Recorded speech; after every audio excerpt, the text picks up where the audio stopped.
Vamos para a nossa palavra de Deus aqui e ver o que o Senhor tem para nós. Feche os seus olhos, vamos orar.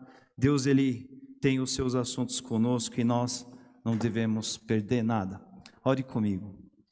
Senhor, muito obrigado por estarmos aqui na Tua casa, celebrando o Teu nome, louvando com todo o nosso coração, falando, Senhor Deus, do Senhor que é santo, o Senhor que é santo, o Senhor que é santo. O Senhor que é um Deus de milagres, o Senhor que é um Deus de realizações, aquele a qual nós rendemos nosso louvor, nossa glória e, Pai, estamos aqui, Senhor Deus, celebrando esse grande amor ao Pai que nos reconstrói, nos redefine e nos apronta para os alvos do Senhor para a nossa vida. Que assim seja nesse instante, ó Pai, que a Tua palavra aberta, que a direção do Espírito fale aos nossos corações. Tire de nós as distrações, ó Pai, mas nos leve para o foco daquilo que o Senhor quer nos dizer, porque queremos ouvir aquilo que há do Senhor para nós nessa noite. É assim que nós oramos, ó Deus, nos abençoe aqui, por favor, com o Teu pão do céu. Nós rogamos no nome santo de Jesus. Amém. Irmãos, nós, nesse mês de setembro, nós estamos falando e refletindo sobre um tema chamado obediência civil, obediência a Deus.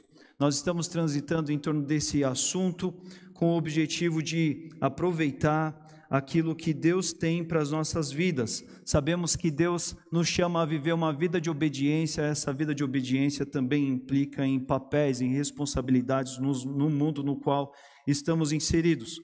E é esse o nosso assunto do qual a gente tem se dedicado nesse mês. Primeiro domingo nós olhamos então nessa realidade que o Novo Testamento, Jesus nos apresenta, de entender que nessa vida, enquanto estamos aqui, temos duas realidades distintas. A de César, ou seja, a dos governos humanos que aqui estão estabelecidos, e a de Deus, a do reino de Deus, a do reino dos céus, da qual também está para nós. E em meio a essas duas realidades, precisamos ter o foco para o reino de Deus e viver obediência, viver a correspondência que Jesus nos ensinou quando Ele foi perguntado a respeito disso. Na semana passada nós olhamos para o trecho lá do Evangelho de João, quando Jesus está fazendo a sua oração sacerdotal e Ele ora pelos seus discípulos. Uma oração, um trecho do qual podemos sim, tiramos lições na semana passada, para nós que nos entendemos também como discípulos de Jesus. E nós observamos na semana passada, prestamos atenção sobre o que Jesus ora. Nós vemos que Ele ora pelos seus discípulos, pedindo ao Pai para que eles, os discípulos, continuassem a viver uma vida de glorificar a Ele por meio da obediência à palavra. Jesus também ora para que eles continuassem a ser guardados, protegidos. De que forma? No nome dEle, conforme o texto nos diz. E também Jesus ora para que eles pudessem viver santificados na verdade, santificados na única verdade, a verdade da qual é pura, da qual é perfeita, da qual provém da revelação do próprio Deus, da qual não permite, não cabe, não inclui, não tem espaço para nenhuma fake news, mas é a pura verdade dos céus para as nossas vidas, as quais pode pautar sim toda a nossa vida, caminhada e existência. E hoje nós vamos refletir sobre a prioridade cristã em meio à realidade de se viver a vida daqui, a vida civil, vamos dizer assim. Eu convido você para que abra a sua Bíblia no Antigo Testamento, o livro de 2 Crônicas, capítulo 7, leremos do versículo 11 ao versículo 16.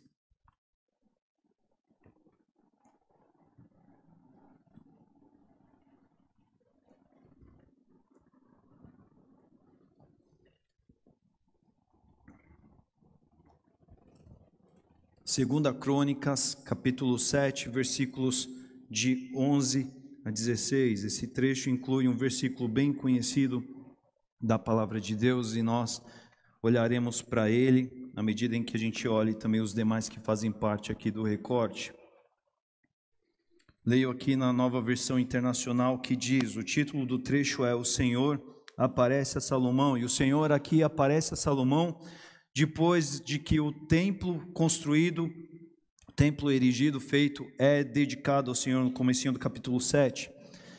E a partir do versículo 11, o texto nos diz: quando Salomão acabou de construir o templo do Senhor e o palácio real, executando bem tudo o que pretendia realizar no templo do Senhor e em seu próprio palácio, o Senhor lhe apareceu de noite e disse: ouvi a sua oração e escolhi este lugar para mim como um templo para sacrifícios. Se eu fechar o céu para que não chova, ou mandar que gafanhotos devorem o país, ou sobre o meu povo enviar uma praga, se o meu povo, que se chama pelo meu nome, se humilhar e orar, buscar a minha face e se afastar dos seus maus caminhos, dos céus o ouvirei, perdoarei o seu pecado e curarei a sua terra. De hoje em diante os meus olhos estarão abertos e os meus ouvidos atentos às orações feitas neste lugar. Escolhi e consagrei este templo para que o meu nome esteja nele para sempre. Meus olhos e meu coração nele sempre estarão. O que faz parte desse momento do qual nós lemos aqui? Como eu já comentei, se trata do momento do qual o templo ele foi concluído. Nós vemos lá no começo desse capítulo, versículos de 1 a 7, ele vai abordar isso. E aqui nesse texto, aqui nesse trecho do qual nós lemos, nós vemos que houve da parte do Senhor satisfação a respeito do que havia sido concluído ali. Por que houve satisfação? Porque esse templo foi de alguma certa maneira uma iniciativa do homem. Foi em Davi que se iniciou a vontade, a pretensão de construir esse templo.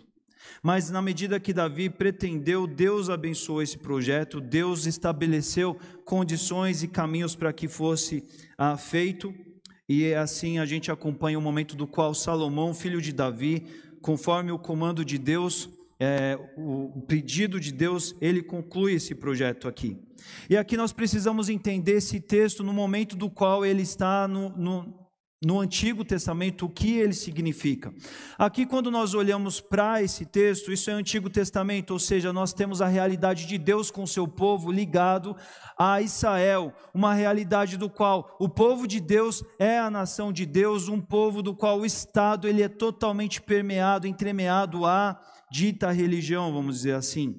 E quando a gente fala desse templo, que foi um projeto então começado por Davi, continuado por Salomão e abençoado aqui por Deus, é algo muito especial do qual Deus se agrada, porque ele veio para representar a presença de Deus. A arca da aliança, que representava a presença de Deus, haveria de ser colocada nesse lugar. E Deus se agradou disso, porque Deus sabia que de Davi a Salomão, o grande intento foi fazer algo com o qual se honrasse a Deus, com o qual se desse honra, valor àquilo do qual representava a presença de Deus.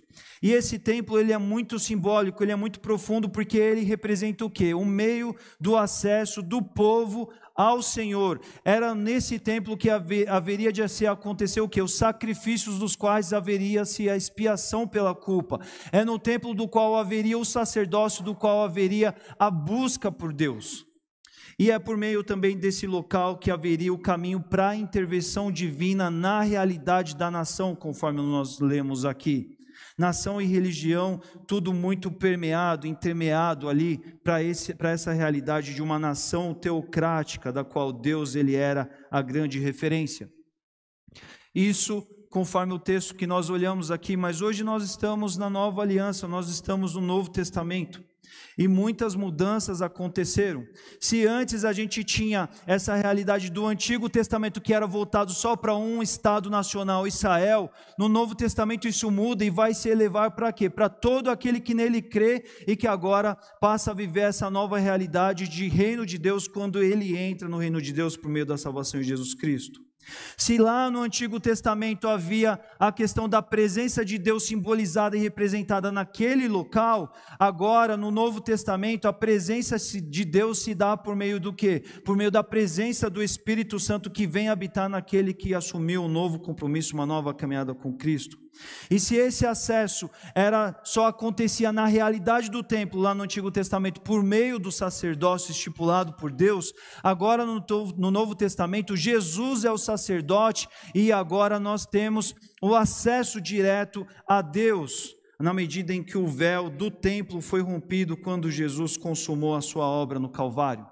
Então nós temos essas duas realidades que diferem bem um momento do qual o texto foi escrito aqui e do qual nós estamos hoje, mas ainda assim há princípios claros que norteiam a nossa crença, a nossa caminhada cristã, a nossa vida com Deus, sim, por meio da palavra, e nós vamos ver aqui.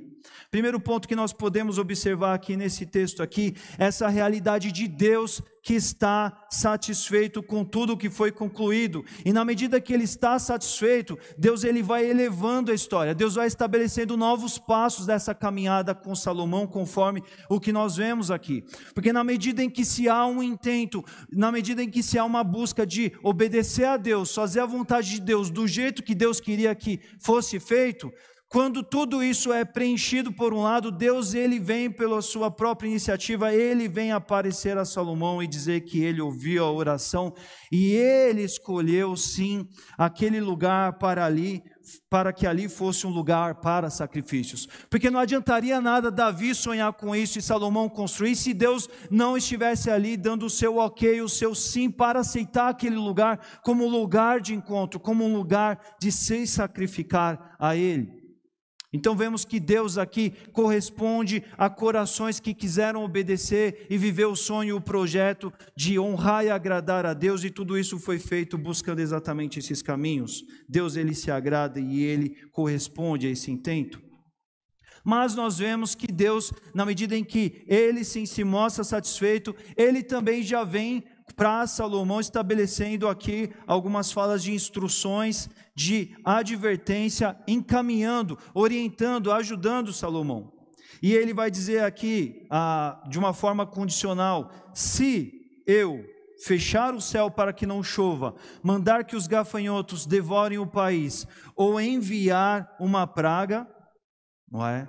Ou seja, o que esse texto está querendo dizer aqui, esse versículo?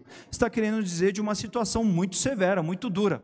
Porque para um povo que dependia justamente das suas colheitas, das suas frutificações para que obtivessem a sua subsistência, o fato de não chover, o fato de você receber gafanhotos, o fato de você experimentar pragas significava você passar por seca, você passar por fome. E Deus já está abrindo a fala nesse tom, nesse sentido. Se isso acontecer, não é? Por quê? Porque Deus quer tratar aqui, deixar termos claros para Salomão. Quero destacar que essa não era uma atitude natural e intencional da parte de Deus para com seu povo. Não haveria de ser essa uma situação de capricho de Deus, de falar assim, olha, eu vou deixar esse povo passar fome, eu vou cessar as chuvas, eu vou mandar gafanhotos para cá. Mas toda essa fala de Deus é uma resposta, haveria de ser uma resposta a uma atitude do povo. Porque antes de Israel se estabelecer na terra prometida, Deus fez um acordo com a nação de Israel, dizendo assim, olha, se vocês me obedecerem, se vocês viverem uma vida de obediência, de me buscarem com todo o coração de vocês, vocês haverão de experimentar bênçãos sobre bênçãos. Mas se vocês que foram chamados para ser meu povo exclusivo, particular, único, meu, negarem esse papel, negarem essa expressão de conviverem, de viverem para mim, de servirem a mim, experimentarem as minhas bênçãos e começarem a desobedecer, numa outra via, vocês sofrerão maldições, vocês receberão o fruto, o resultado dessa desobediência. Tudo isso consta lá em Deuteronômio capítulo 28, a partir dos versículos 15, a gente vai ter essas expressões muito bem destacadas. Deus, ele fez aquele tratado com o povo lá atrás, e a gente vai ver que essa fala de Deus aqui já implica num sentido de que haverá consequências para o povo se houver um mau proceder, se não houver uma obediência conforme é esperado desse povo aqui. E a gente vai ver que Deus não detalha isso aqui com Salomão. Por quê? Porque afinal de contas, para o povo de Deus, as escrituras, a lei já era conhecida, eles já sabiam o Deuteronômio, capítulo 28, as ideias, os conceitos, a tradição oral que se passava de pai para filho, ia se multiplicando, ia ganhando corpo. Eles já sabiam que fazia parte da não obediência, ou seja, da desobediência, colherem frutos dos seus maus resultados. Então é nesse sentido que Deus fala isso para Salomão. Tanto é que no versículo 14, Deus vai destacar isso e falar assim: se eles se afastarem dos seus caminhos, no seguinte sentido: se essas expressões aqui acontecerem, do céu ser fechado, de gafanhotos virem, da praga acontecer, isso é consequência das consequências que já foram informadas que acontecerão se não houver obediência. Por quê? Porque o povo, na verdade, ouve de se afastar dos caminhos do Senhor. Mas, se tudo isso sobrevir a vocês, porque vocês desobedecerem, aí nós vemos a continuidade do texto, ele vai dizer: apesar disso, apesar dessa condição, apesar dessa realidade, há um remédio. E aí nós temos esse versículo famoso, bem conhecido. Há um remédio, se apesar de a desobediência acontecer, haverá um remédio para o povo. Nesse local, nessa realidade de culto, de encontro, da minha presença aqui, o local de sacrifício, o local de sacerdócio, bem aqui, se o povo desobedecer, mas percebendo a consequência da sua desobediência, se esse povo que se chama pelo meu nome, e é interessante esse algo especial que Deus tem com relação ao seu nome para com o seu povo. Semana passada nós refletimos isso um pouco aqui, olhando para esse aspecto de que Jesus chama a sua atenção disso na sua oração. Mas esse povo que é propriedade exclusiva de Deus, esse povo da aliança antiga feita com Abraão, se esse povo tomar o remédio, ou seja, se esse povo que se chama pelo meu nome, se ele se humilhar. E o que é se humilhar? Às vezes a gente fica muito preso à ideia da humilhação, aquela questão da humilhação humana, de alguém rebaixando alguém, de alguém pisando em alguém, de alguém atropelando, desrespeitando alguém. A gente entende muito a humilhação desse ponto de vista negativo, e tantas vezes a gente vai ler esse texto aqui, vai trazer esse significado lendo, mas não é. O humilhar aqui significa se render. Se o meu povo se render, se submeter a Deus, reconhecer que Deus é o rei e a Ele deve ser obedecido, Ele é a prioridade, Ele é a primazia. Se o povo, meu povo que se chama pelo meu nome, se humilhar, reconhecer que eu sou Deus, e aí eles orarem, ou seja, eles buscarem, eles vierem falar comigo, ao invés de seguirem os seus próprios corações, ou falarem entre eles, ou buscarem outras pessoas, outros humanos, para se relacionarem, para falarem das suas situações. Se o meu povo se humilhar e orar, e buscar a minha face, se o meu povo entender que é a minha face que eles devem buscar, para quem eles devem correr, para quem eles devem se dirigir, para alcançar livramento, para alcançar salvação, para alcançar libertação das suas más situações, e se afastarem dos seus maus caminhos. O que é esse? É se afastar dos seus maus caminhos? Exatamente a experiência do arrependimento. A experiência do reconhecer de não devíamos ter feito opções para a desobediência, não devíamos ter vindo por esse caminho, não devíamos ter seguido por essas opções, por essas escolhas, por essas alternativas aqui. Se o meu povo que se chama pelo meu nome se afastar dos seus maus caminhos, eu ouvirei, dos céus ouvirei e perdoarei o seu pecado e curarei a sua terra. Deus está aqui falando para a sua nação de Israel que Ele haveria de curar todo o castigo, toda a disciplina do qual Ele poderia ter promovido, segundo o que Ele já tinha advertido, se o povo, apesar da desobediência, se voltasse para Ele, entendesse que Ele era a esperança, que Ele era a salvação, que Ele era o livramento, diante dos frutos e das consequências dos quais eles estavam colhendo em resultado as suas ações. E aí a gente vê ainda a continuação do trato que é feito por Deus para com Salomão a partir do versículo 12. De hoje em diante, olha, saiba, Salomão, que os meus olhos estarão abertos e os meus ouvidos estarão atentos ao quê? As orações feitas neste lugar. E por que as orações? Por que Deus fala isso para Salomão? Porque a oração é exatamente esse contexto, esse ambiente, esse local, esse momento, no qual esse contexto de se humilhar, de se colocar diante de Deus, de se buscar a face dEle, de se afastar dos maus caminhos, de se arrepender, de se reaver das ações, é nesse momento, é nesse contexto, é nesse envolto que tudo acontece. E aqui é o momento do qual Deus está dizendo: nesse lugar eu estarei pronto para receber, para acatar, eu estarei pronto para atender e ouvir as orações que serão feitas nesse lugar. O templo aqui nessa realidade da antiga aliança, aqui desse texto aqui, era a casa de orações, era o local onde o povo adorava a Deus, e era o lugar do qual se permitiria essa busca essencial de Deus, a busca que traria a cura para um povo que estivesse errante e percebesse dos seus maus caminhos e voltasse atrás e percebesse que não estavam nos caminhos da onde eles de fato estavam. Então esse é o trato que Deus faz com Salomão, não que fosse normal, não que Deus era esperado, não que Deus já queria aplicar alguma medida de disciplina para o povo, mas Deus sabia que enquanto homem, ele estava sim, muito possivelmente fadado a experimentar esse tipo de situação. E Deus, sabendo que o homem poderia errar, Deus já dá o remédio, Deus já indica o caminho, Deus já dá a instrução para Salomão, antes que tudo pudesse acontecer. Deus está dizendo: olha, se houver erros, se houver falhas, para cá vocês poderão correr. É por meio da oração, é por meio do se humilhar, do reconhecer, do buscar a minha face, do se colocar diante de mim, que haverá cura para vocês. Porque, versículo 16, eu escolhi, consagrei, eu dediquei esse templo, eu assinei embaixo nesse projeto do qual vocês fizeram, para que o meu nome esteja nele para sempre, para que os meus olhos e o meu coração sempre estejam aqui, vocês tenham para onde correr quando dias difíceis acontecerem por conta da desobediência de vocês. Mas tudo isso aqui é Antigo Testamento. E agora a gente aplica alguns princípios aqui, trazendo para a nossa realidade de Novo Testamento, de nova aliança, de povo que vem depois de Jesus, da igreja primitiva, o povo que está vivendo a igreja de Deus no nosso tempo.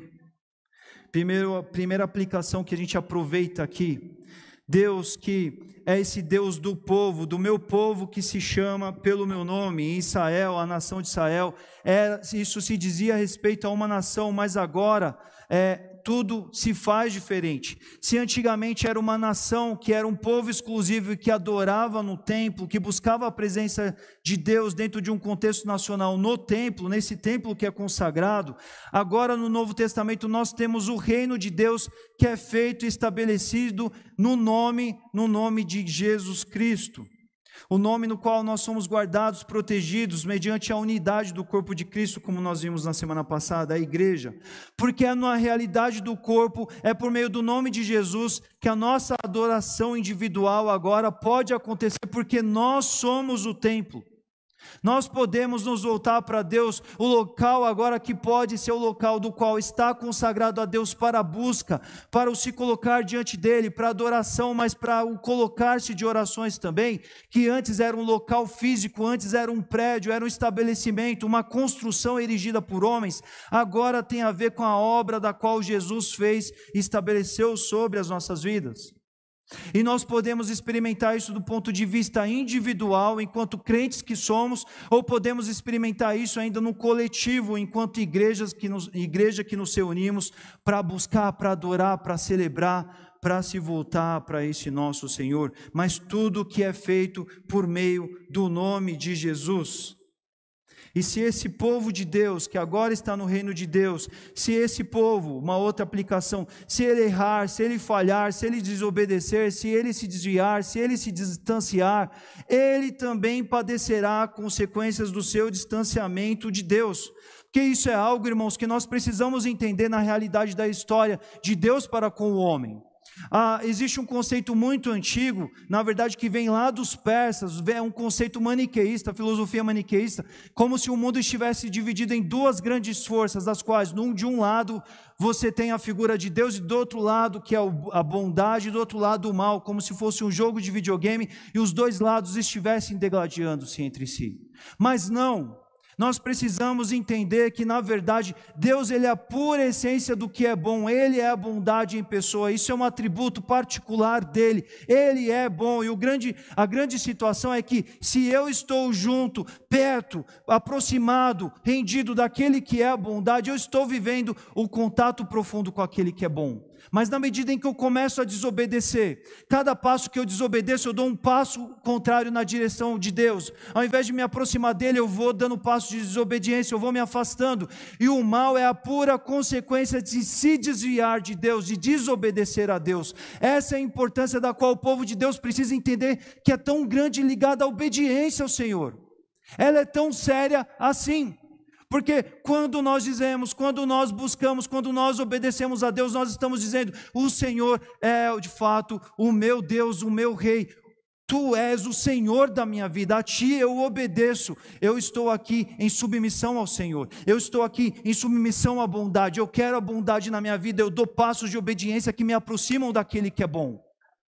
Mas quando eu me retraio, quando eu quero fazer o meu próprio caminho, quando Adão acha que de alguma certa forma ele pode abrir mão da obediência para escolher autonomamente, ele começa o caminho do mal na raça humana, porque ele está desobedecendo, ele está se afastando daquele que é de fato a bondade para a sua vida. Isso nós precisamos entender, que isso está para todo homem, também está para o povo de Deus do Novo Testamento, da Nova Aliança. À medida em que a desobediência acontece, ocorre o distanciamento de Deus. E se esse povo se desvia, o povo que se chama pelo nome de Deus, ainda toma passo de desobediência e se distancia, naturalmente ele vai experimentar resultados e consequências desses desvios. E esses resultados serão refletidos a nível pessoal na vida do crente, ou no nível coletivo, no nível da igreja também. Na medida que uma pessoa individualmente ou um grupo de pessoas escolhe passos, escolhe ações, escolhe lances, escolhas de desobediência, isso naturalmente não vai produzir o que é bom e vai trazer consequências ruins. E isso é algo do qual nós devemos nos lembrar, dessa seriedade que implica em obedecer, em estar nas mãos de Deus, em atender e acatar aquilo que Ele coloca como orientação para as nossas vidas. Porque é muito sério desobedecer. Obedecer é renunciar a Deus.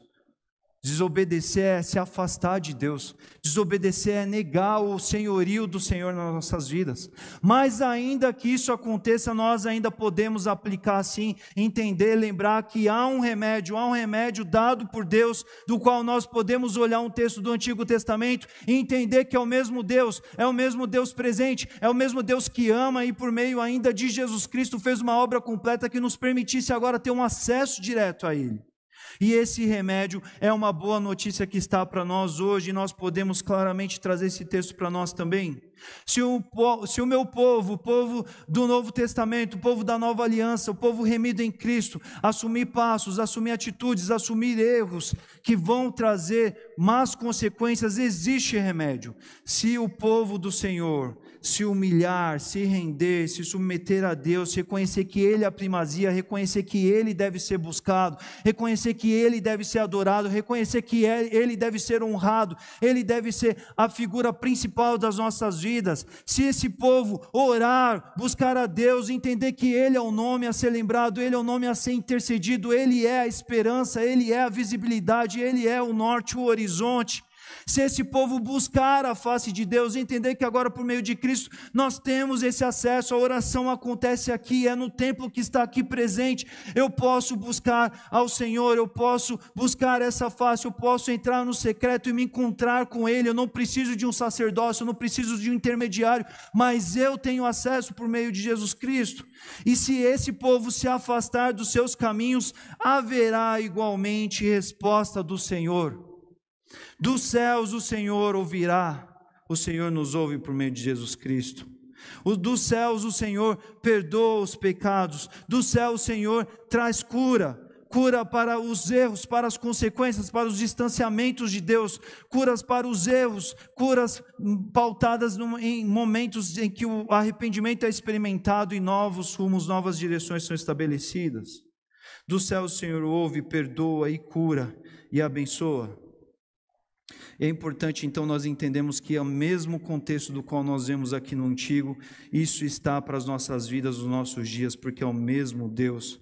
O que difere de uma realidade e outra é simplesmente essa realidade que, se antes isso aqui acontecia em Jerusalém, no local onde estavam os santos dos santos e precisava a interface ali de sacerdotes, agora nós podemos se haver das nossas condutas, nós podemos olhar para os nossos processos, nós podemos cuidar e observar dos nossos atos, observar onde temos obedecido, onde tem nos faltado desobediência, e se humilhar e orar e buscar a face de Deus e se arrepender dos maus caminhos, para que Deus nos ouça as nossas orações, para que Ele cure a nossa terra, a nossa vida, a nossa nação, a nossa igreja, as nossas famílias, para que Ele venha com a intervenção divina poderosa, da qual, no poder dEle, no poder do amor dEle, Ele pode fazer e restaurar e fazer novas todas as coisas.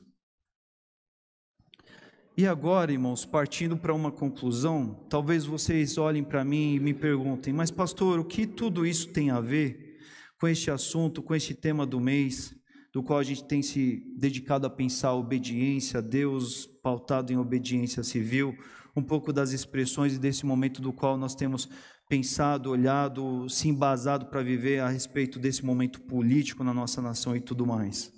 Por que, pastor? Qual é essa importância, sendo que a gente está falando da adoração, da busca a Deus, do se reaver dos caminhos para viver obediência, primazia, mas o que isso pode se conectar de uma forma mais profunda, pastor? Eu digo, irmãos, isso tem tudo a ver conosco, nós, os cristãos, tem tudo a ver conosco, a igreja de Jesus, porque, de alguma certa forma, nós precisamos prestar atenção e definir, como eu centralizei e defini aqui no começo dessa mensagem, pensar e repensar sobre a nossa prioridade de vida, sobre o momento do qual nós estamos vivendo. Nós estamos vivendo em tempos muito complicados, irmãos, dos quais tem muita gente dentro da própria seara do povo de Deus, que olha para a sua realidade, que olha para o seu contexto, para o nosso contexto melhor, e vai entender assim como que se o grande problema dos nossos dias, o que vai determinar se nós estamos bem ou mal, é o que? É o fato de se a gente tiver com mais ou menos churrasco no nosso dia a dia. É como se diz, de alguma certa forma, o que vai fazer diferença na nossa vida é o governo que vai entrar para continuar a história da nossa nação, se é um governo X ou se é um governo Y. Tem muita gente dentro do próprio povo de Deus achando que o que vai ser bom, o que vai ser consistente para os próximos momentos é se ele vai estar diante de uma situação, uma condição governamental, política, em que vai garantir a ele ganhar mais dinheiro, se ele vai poder comprar uma televisão maior. Tem muita gente pensando que o que vai fazer a grande diferença na escola, na vida dele, é se na escola do filho dele daqui a pouco vai ter aquela cartilha ou a outra cartilha. Nós estamos vivendo dentro do próprio povo de Deus uma divisão, uma segregação que muitas vezes tem feito limitar, tem feito reduzir a força do Evangelho, como se o reino de Deus ele vai se ampliar mais ou ser impedido disso se X candidato ganhar ou perder. E o grande problema é exatamente isso, se o povo de Deus se posicionar e entender e acreditar isso, que a esperança, que a alegria, que o sucesso, o bem-estar, o cumprimento da missão do reino de Deus está vinculado a essas realidades. Sabe por quê, irmãos? Porque esses não são os nossos grandes problemas, essas não devem ser nossas grandes preocupações, porque eu vou dizer, essas não são as preocupações de Deus. Não é isso que Deus entende que são os grandes problemas, as grandes questões ligadas aos nossos dias. Porque Deus, na verdade, Ele está olhando para as nossas realidades individuais, e agora nós que estamos nessa realidade de sermos o templo, de sermos esse local do qual onde a adoração acontece, o se voltar ao Senhor acontece, onde escolhas de obediência ou desobediência se estabelece, Ele está olhando para nós, e o que Ele está procurando entender a fundo como prioridade é que tipo de cristãos individuais, enquanto família, enquanto igreja do Senhor Jesus, nós temos sido. Tem a ver com a nossa fidelidade a Ele, que é indiscutível, que é inegociável para Deus. Às vezes, na esfera do homem caído, do homem que tolera, consente a falha um do outro, nós começamos a lidar como se Deus fosse assim também. Como se não importasse assim, de alguma certa forma, ser tão zeloso, ser tão dedicado ao amor, à obediência a Deus, porque de alguma forma, com amor, Ele vai perdoar. E tantas vezes a gente não honra a santidade do Deus que nós cantamos aqui, nós não nos colocamos em total excelência de entrega, de dedicação a Ele. E a nossa primazia de vida não está centrada, de fato, nas coisas que deveriam estar. Porque não adianta nada, meus irmãos, eu quero que a gente pense nessa noite aqui, não adianta nada o teu filho ter a melhor cartilha para estudar na escola, se ele não ver Jesus em você. Não adianta nada ele ter o melhor, ser isento de algumas ideologias lá no dia a dia, e você achar que ele vai ser cristão e filho de Deus pelo resto da vida dele, por causa disso. Não adianta nada você se ocupar e se consumir em termos dessas questões, achando que o fato do conteúdo que ele vai ter lá, ou o fato do que ele vai comer no dia a dia, se ele vai comer mais ou menos, de alguma certa forma, se isso é o que vai fazer a diferença para a vida dele, para o cristianismo dele, para a continuidade dele no reino de Deus ou não. Ele precisa aprender a amar a Deus como você ama, ou deveria amar, e Deus está atento nisso. Essa é a prioridade de Deus. Deus quer ver, o que Deus quer entender nas nossas vidas, nas nossas famílias, nas nossas histórias, é o quanto nós estamos de fato comprometidos com Ele acima de qualquer coisa, acima de qualquer realidade, acima de qualquer filosofia, ideologia ou governo. Porque muitas vezes temos tantos cristãos no nosso tempo que têm achado que o que vai fazer diferença na vida dos filhos deles, é simplesmente o que está em questão aí. Essa é a grande prioridade, essa é a grande questão, é isso que vai definir o futuro dele. E o que vai fazer diferença na vida do seu filho é ele conhecer Jesus e ter Jesus como Senhor de verdade na vida dele. E a sua casa, a sua família deve ser um local de adoração, porque o templo está lá. O local para se orar, para se arrepender, para se reaver dos caminhos, o lugar para se colocar diante de Deus, para se apresentar como alguém que precisa da transformação necessária, está lá na sua casa. É lá que a grande diferença acontece. O grande problema é quando o povo de Deus começa a achar que são outras coisas que são as prioridades das quais ele deve pleitear, ele deve brigar, ele deve buscar de fato. Porque essas coisas, irmãos, elas são importantes. Pensar o que nós estamos vivendo no prisma social, econômico da nossa nação, isso é importante, e na semana que vem nós vamos olhar com um pouco mais de foco para essa questão também.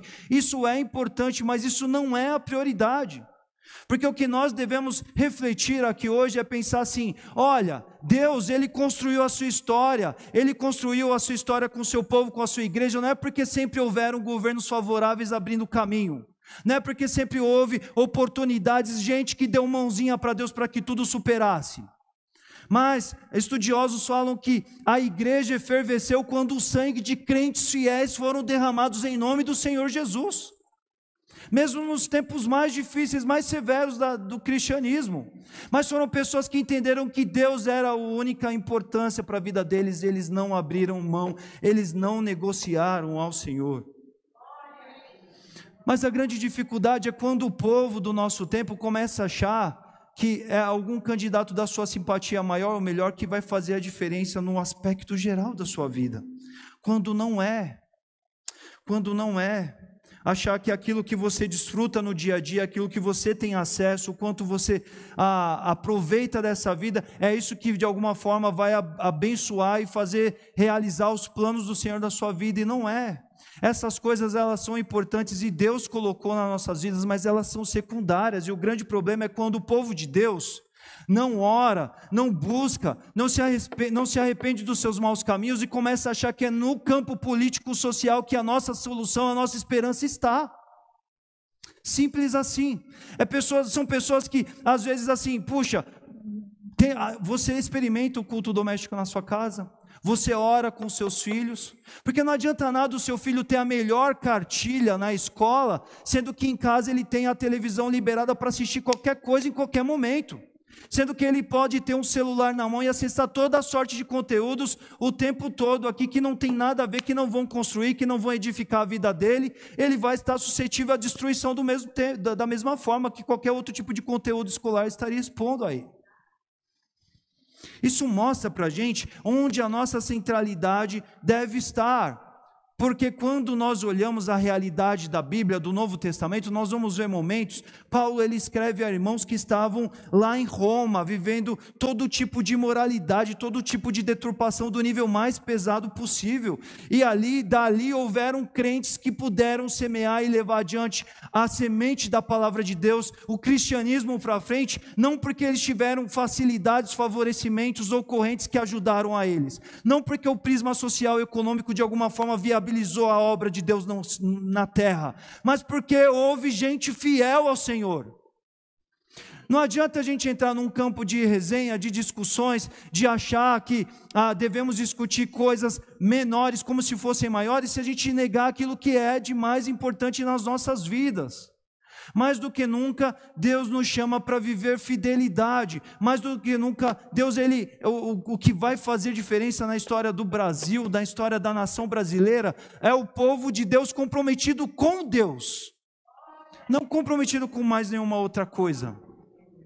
E esses são dias turbulentos, irmãos, porque o cristão, esse tema ele é complexo, e a semana que vem a gente vai olhar um pouco mais nessas outras desdobramentos, porque o cristão, ele precisa ter obediência civil, ele precisa ser representativo, ele precisa ter o papel dele como alguém que vai brilhar a luz de Cristo, na onde ele está, como ele está, por meio das ações dele.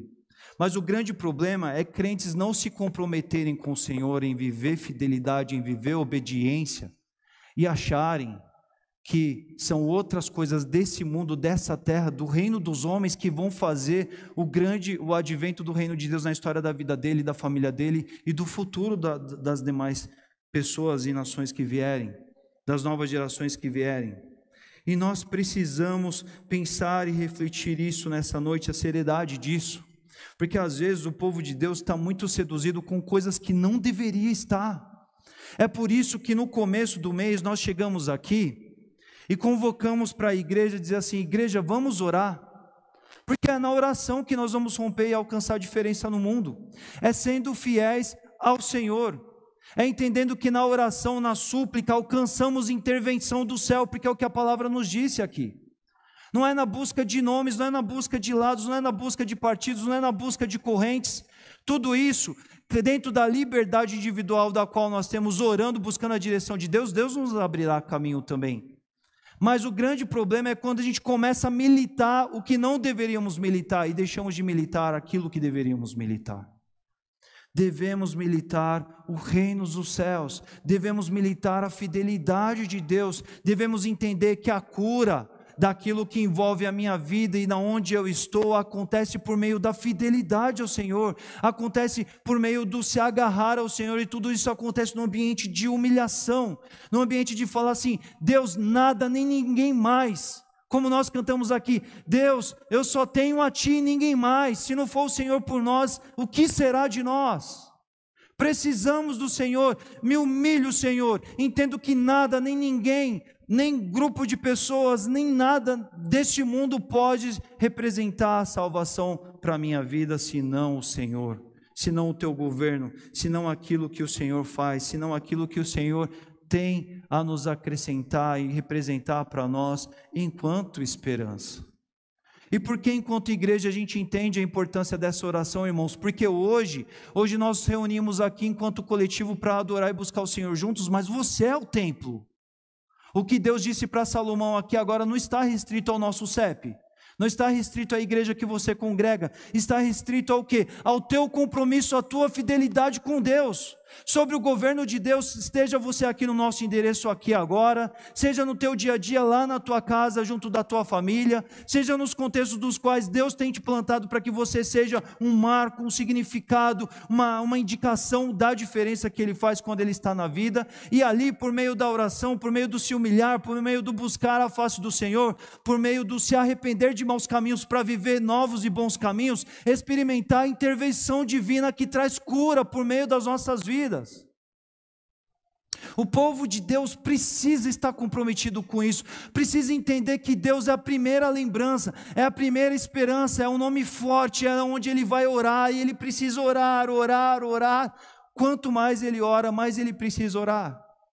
Gildásio disse aqui no momento de missões, falando disso também, falando dessa importância que tem justamente a oração, no sentido de ela significar o quê? O meio do qual nós nos engajamos ao que Deus está fazendo do mundo, em submissão a Ele, se colocando diante dEle, para experimentar o que Ele tem a fazer no nosso tempo, por meio das nossas vidas, e tudo isso passa por meio da nossa fidelidade, tudo isso passa por meio do nosso comprometimento com Deus. Nós devemos olhar para tempos difíceis assim, e devemos entender que o nosso comprometimento deve estar e se arraigar mais e mais na palavra de Deus, nele do qual eu posso acessar no meu individual, no meu particular, orar, clamar, me humilhar, entender que nós só temos de fato a Ele, que nem nós cantamos aqui, e a partir dessa consciência, se encontrar com a face dEle que transforma, que intervém, que traz a realidade, a mudança daquilo que nós precisamos. É a importância da oração, meus irmãos, a importância da oração como meio do qual, na presença de Deus, Ele nos leva a viver as curas das quais precisamos.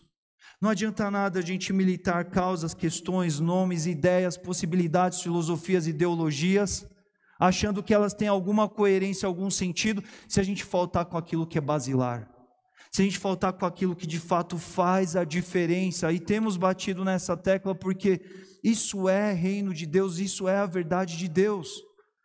É Deus dizendo para Salomão: olha, Salomão, é Deus dizendo para o povo da nova aliança: olha, meu povo, se vocês se humilharem, se o povo que se chama pelo meu nome, se vocês se humilharem, se vocês orarem, se vocês entenderem que eu sou a esperança, se vocês entenderem que vocês estão aí por breve tempo, no breve tempo que vocês têm aí, vocês têm missão para cumprir, se vocês buscarem a minha face, se vocês reaverem dos seus maus caminhos, olha, eu vou intervir, eu vou viabilizar. Para quê? Para que aqui se torne o céu nessa terra? Não! Para que a gente tenha a condição de, curados, performar exatamente o que Deus quer que a gente faça enquanto missão, enquanto propósito, enquanto alvo de vida no nosso tempo, no nosso momento. Porque se somos discípulos, somos isso. Semana passada nós falamos sobre isso. Não adianta nada ser discípulo de Jesus, não é se afirmar discípulo de Jesus. O que faz do discípulo de Jesus é ele que olha o mestre e faz igual. Porque se o mestre faz, o discípulo logo ele faz também. E Jesus aqui na terra, ele não militou, ele não partiu para tipo de preocupações que Roma estava estabelecendo naquele tempo, ele não entrou na pilha dos zelotes, dos herodianos, dos fariseus, ele não deixou-se consumir com essas questões, mas ele veio focado para a sua grande missão na cruz do Calvário. Enquanto ela não chegava lá, ele estava no dia a dia fazendo o reino de Deus acontecer. É assim para nós também, é assim para o nosso tempo também. A grande missão da igreja não é uma grande missão política. A grande missão da igreja não é uma missão comprometida exatamente com os acordos, com os caminhos, com as articulações, porque Deus, Ele tem todo o poder para intervir, fazer diferente de qualquer coisa, mas a grande questão do povo de Deus é atender o propósito de Deus do jeito de Deus. Eu já falei aqui, concluo aqui, que no tempo de Jesus, a nação de Israel ela era subjugada pelo Império Romano.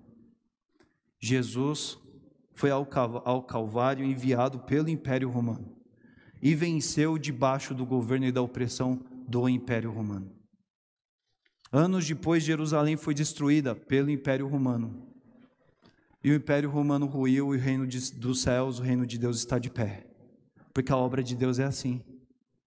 É por isso que o brilho do olho do povo de Deus deve brilhar por isso. Se comprometer com o que Deus está fazendo no mundo e se unir a essa questão militar, a essa questão, se consumir por essa questão e falar: Deus, estou aqui, eu quero te servir, eu quero entregar a minha vida, eu quero empregar minha vida pelas causas corretas. E ser instrumento de Deus naquilo que Deus quer usá-lo. É para isso que Deus ainda tem nos mantido aqui, pura e simplesmente para isso, para nada mais. Vamos orar, irmãos. Obrigado, Senhor Deus, por estarmos aqui debaixo da Tua direção e olhando para a Tua palavra. Só o reino dos céus importa para nós, Senhor Deus. Nós queremos dizer isso em medida de fé. porque às vezes estamos aqui com os pés, com raízes profundas nesse mundo, que querem buscar estabelecer bases sólidas nesse mundo, mas nós já temos estudado aqui enquanto teu povo, Pai, não somos desse mundo, mas estamos nesse mundo por breve tempo e com propósitos para cumprir. Enquanto isso, Senhor Deus, temos coisas para realizar. Temos coisas para realizar em prol e a favor e a ver com o nosso Brasil. Temos coisas para realizar no nosso estado, coisas para realizar no nosso bairro, que nem nós já vimos aqui, Senhor Deus, grandes missões, grandes pessoas para serem alcançadas, Senhor Deus, grandes propósitos, e o Senhor está olhando para nós e vendo, ó Pai, qual medida de comprometimento, fidelidade e dedicação há em nós, com relação àquilo que arde, queima e importa no teu coração também, porque esse mundo, Pai, que nem nós cantamos aqui hoje, este mundo vai passar, mas tua verdade, ó Pai, é ela que vai prevalecer, é ela que nos levará para o céu, é ela que nos dará, Senhor Deus, a eternidade com o Senhor. Enquanto nós não estamos nos céus, nós estamos aqui para cumprir missão, porque se o nosso mestre cumpriu missão aqui, enquanto discípulos, se somos discípulos, temos missão para cumprir também. E, Senhor Deus, leva ao estado de nos colocarmos, ó Pai, aos teus pés para obedecer, para acatar os chamados que o Senhor tem colocado, ó Pai, para nós, para as missões que o Senhor quer realizar por meio de nós, por meio da tua igreja, nesse tempo, nessa época, para abranger, sim, as redondezas do nosso bairro, para abranger, sim, com perfeição, com entrega, com plenitude, os que estão aqui dentro, para que sejamos corpo e juntos caminhemos protegidos no teu nome, para, ó Pai, alcançarmos os grandes alvos, as grandes obediências, os grandes intentos do reino de Deus, porque é nisso e somente para isso que o Senhor está olhando, ó Pai, como prioridade. As outras coisas, Senhor Deus, o Senhor acrescenta, porque o Senhor, em pura bondade, o Senhor também faz. Sim, Pai, tem outras coisas que são importantes também, o Senhor nos dá estratégia, o Senhor nos mostra o caminho, o Senhor nos ensina a lidar em meio às adversidades, o Senhor mostra, Pai, o Senhor cuida disso, mas antes disso, aquilo que é essencial não pode faltar na vida do discípulo, que é olhar para o seu mestre e viver e fazer igual. E que, Pai, na vida de todos nós que estamos aqui reunidos nessa noite, o nosso coração arda, Pai, para obedecer, arda para acatar, para prestar atenção àquilo que a Tua palavra nos diz e nos traz. Senhor Deus, hoje nós somos o templo, Senhor, e o Senhor, ó Pai, sabe aquilo que precisa ser melhor, aquilo que precisa ser retificado nas nossas vidas, ó Pai. E a Tua palavra, ela nos diz sim, ela nos diz na antiga aliança, ela nos diz na nova, que se o povo que se chama pelo nome do Senhor, se esse povo se humilhar e reconhecer que tem um Senhor, que tem missões a cumprir, se esse povo orar, se esse povo buscar a face de Deus, se arrepender dos seus caminhos, o Senhor virá do céu, o Senhor ouvirá, o Senhor abençoará, o Senhor trará, Senhor Deus, propósitos, significados, novos rumos, o Senhor curará a nossa terra, não mediante a cura que às vezes a gente procura, mas mediante a cura que o Senhor sabe que nós precisamos. E é por ela que nós oramos nessa noite a respeito de todos os nossos caminhos. Sonda os nossos corações, Senhor Deus, nessa noite. Observa-nos, ó Deus, e naquilo que não está conforme o que o Senhor deseja, faça-nos perceber para que em humilhação, em rendição, em entrega, a gente ore, a gente busque Tua face, a gente seja transformado, a gente tenha a cura que o Senhor tenha para as nossas vidas por meio da obediência e do se colocar diante do Senhor. E assim seremos, Senhor Deus, seremos discípulos, ó Deus, com as prioridades certas no nosso mundo, na nossa realidade civil, do jeito que o Senhor quer, do jeito que o Senhor deseja, nos dê dessa ousadia, desse comprometimento, porque isso é tudo que precisamos, Senhor Deus. Nós oramos e clamamos nessa noite, e que o amor de Deus o Pai, que a graça salvadora de Jesus Cristo, e que a comunhão e as consolações do Espírito Santo de Deus esteja com o povo de Deus hoje, nessa noite, por essa semana e daqui por diante em todo momento e para sempre. Amém.